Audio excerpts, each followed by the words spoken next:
Assalamualaikum warahmatullahi wabarakatuh. Dalam kesempatan masa yang diberikan ini, saya nak berkongsikan sedikit berkenaan dengan teori dan motivasi dalam praktikal.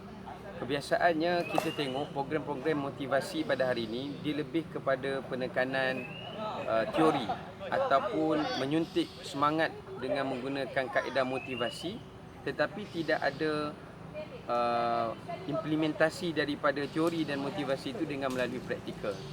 Tapi Alhamdulillah kita tengok biasanya kadang-kadang para pelajar ni dia dah jemu dah. Allah Ustaz, kalau buat program motivasi je kami kena torture. Asyik-asyik ceramah, cerita bab solat, cerita bab ni. Kadang-kadang pelajar ni dia jadi bosan, dia jadi boring. Sebab mereka dah biasa dengar benda-benda yang sama dalam bentuk teori atau motivasi.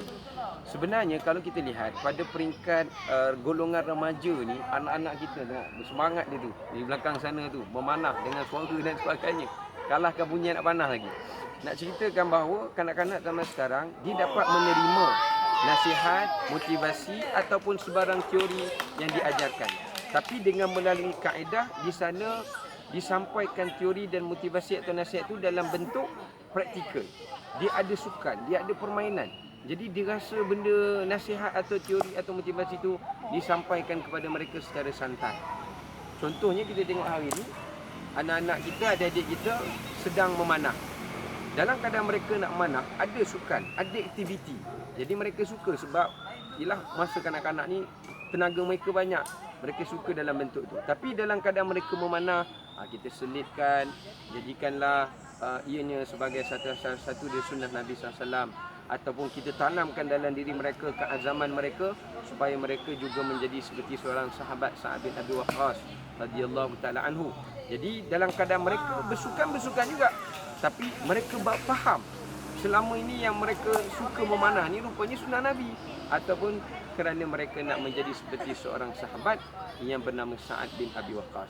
Banyak lagi lah saya rasakan banyak program-program seperti ini boleh diadakan. Contoh, kalau kita adakan program go-kart, kita main dekat Lita, kita buat dalam bentuk praktikal, tapi dalam masa yang sama kita selitkan unsur nasihat atau teori di situ.